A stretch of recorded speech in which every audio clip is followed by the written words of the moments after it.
I've said this before, and now it's time to dust it off and say it again. And I don't care whose feelings get hurt by this. Just like a suppository, I don't care if your ass gets sore. It's time to hit you with the truth. It is extremely embarrassing when somebody makes one thing their entire personality. Whether that's being a fan of a show, being a fan of a band, or expanding beyond it. If you have like a shtick that becomes a meme, making that meme your entire brand and your entire life. I find that to be cringe. And the internet is, of course, a portal to cringe, so let's show you who I believe to be the most sad specimen when it comes to this phenomenon. Salt Bae. Salt Bae is a restaurant owner who rose to fame because he sprinkles salt down his arm like this while wearing goofy sunglasses. He looks like a time traveler from a steampunk dystopia. He took off as a meme and kind of a joke online, but then that meme got made into real flesh. He adopted that as part of his soul, and it has now become his entire identity. He translated all of that online buzz into real-world success, so his restaurants are actually quite popular, and they're known for extremely overpriced food. Most notably this abomination. This is a steak wrapped in edible gold, and I think it looks truly awful. That shit looks like a poorly wrapped Christmas present, but what's even worse here is Salt Bae himself, the Santa Claus of meat. He comes to the table when you order something like this and puts on a little song and dance, so he cuts up the gold steak, and then he hits it with his signature anime finishing move where he sprinkles the salt down his arm, and then he grabs a piece of the steak on a knife and then dangles it over any woman at the table's face. He just like dangles the meat over there like he's at like a petting zoo or something, and then the women are expected to like lift up and then bite the meat off of his knife. It's pretty embarrassing to watch. Like, I could only imagine going there and seeing your girlfriend do that. You'd be like, damn, this is expensive and I feel like I'm getting cucked, even though all of everyone's clothes are still on. It's just, I think it's goofy, very silly, but overall, it's harmless cringe. But as is so often the case with these memers turned celebrities, he flew too close to the sun. I think this shtick was never entertaining. I never really saw the comedy stylings of sprinkling salt down his arm to be gut-busting or anything. But it's not like it bothered me either that he got popular from it. But he became way too pretentious with it, and to the point where he felt entitled to be on the field during the World Cup when Argentina won. So he went onto the field after Argentina won the World Cup, and he tried to make the entire trophy ceremony and everything about him. If you go to his Instagram, it's so many pictures of him holding the World Cup, you'd think he was part of the team that won it, even though he had nothing to do with it. And then he also has that picture in the bottom right that looks like he actually fished a piece of poop out of a toilet at one of his restaurants and was playing with it. So he was rightfully getting dunked on by everyone on the internet for this shit, and I just want to show you some of his worst moments here because, man, it is so bad. By far the worst one is him trying to get Messi's attention. So you can see him kind of like harassing him and yanking on him to try and get Messi to acknowledge him, kind of like a toddler trying to get his dad's attention. But Messi's having no part of it. He's actually celebrating with the people that matter to him and his team, his family, and he doesn't give a fuck about Salt Bae pestering him for like a photo for his Instagram. It's so embarrassing to look at. Now, apparently, Salt Bae and Messi have met before. He wasn't like a complete stranger, but Messi just ate at one of his restaurants and Salt Bae fed him a piece of food. Like, it's not like they were inseparable friends or something. And the gall to go out on the field after the World Cup win and act like you're somehow best buddies with everyone on the team is so laughable and pathetic. It was so bad, in fact, that now FIFA is investigating how he even got on the field in the first place, because they're not entirely sure. The leading theory is that he was able to get on the field because he's somewhat friends with the FIFA commissioner, like the head of the FIFA org.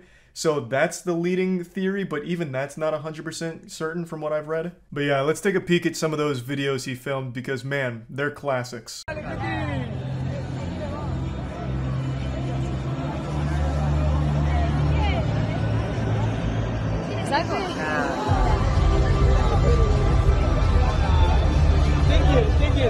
Just like taking a trophy from a baby. So Salt Bae continues to like yank on the trophy until finally the player just relinquishes control to it, and Salt Bae hoists it up as if he's somehow responsible for it. He also shakes his finger no to the baby, letting him know that it's his turn, it's his trophy, he fucking deserved it. He put nutrients in that team's body one time fucking 4 years ago. So he's just as much a part of the crew as anyone else there. He has every right to this trophy. The delusion is remarkable. It should almost be studied. And of course you can't go for a single video without hitting him with that salt sprinkle. Because man, that's so good. It's so iconic even, man. You can't get enough of that one.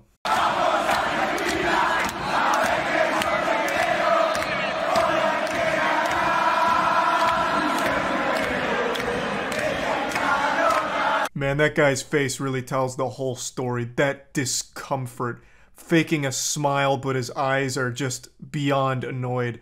Wondering who is this guy and why is he squeezing on my hand and trying to grab the trophy from me? This one's a real quick one, hitting him with a wow and then spanking the trophy, giving it a little slap on the keister there. And you can see yet another player very uncomfortable with Salt Bae's presence. He's just this like miasma of uncomfortableness. He swoops in like this absolute plague of awkwardness. He shouldn't be there, and everyone knows it, and he is there, ruining the moment. It's so fucking weird. Oh, here's a great one for the scrapbook. Yeah, biting on his medal there. I'm sure he really liked that. A guy that he is not friends with, doesn't even really know, coming out of nowhere for a photo op, and then surprising biting on the medal. Though I guess in Salt Bae's defense, the medal does look a bit like a waffle, so maybe he got a little confused. Maybe he was hungry. There were a couple more sightings of Salt Bae out there making a fool out of himself, but I think these are by far the worst, so there's no reason to keep dunking your head in here into the cringe.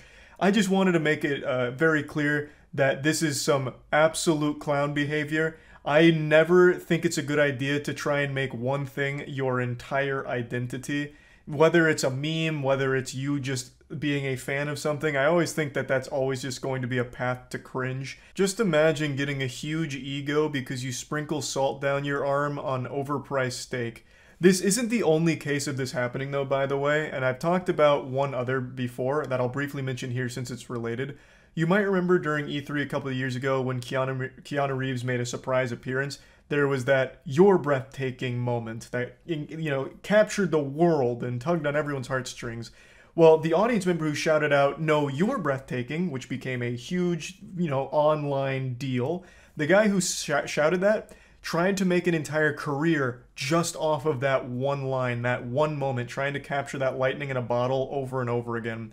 He became a YouTuber and streamer who tagged everything with hashtag "you're breathtaking" or hashtag breathtaking and called himself the breathtaking guy. I think. I can't quite be certain if he called himself the breathtaking guy. I don't really remember exactly what he gave himself, but I do remember everything he did. He did it with the "you're breathtaking" as the forefront. That was his whole brand and that was his whole online identity, and tried to make a career out of it. It didn't really work. It kind of worked in the beginning because it was still like a wholesome moment and it didn't seem like he was trying to clout chase off of just that one thing. But then it lasted for over a year. Like, I still kept up with him like a year later to see if he was still doing it, if he'd finally like graduated from that and started to maybe pivot into a different kind of shtick or even no shtick at all and just being a streamer or a YouTuber. But he never did in the entire time I was checking in on him. It was always going by the "you're breathtaking" moment to try and make that his thing. And it didn't pan out super well. Last I saw, he was streaming to about like 10 viewers at the time. And I just felt really bad for him because this is one of those moments where you have this huge blow up almost overnight because of one thing that you did that everyone loved.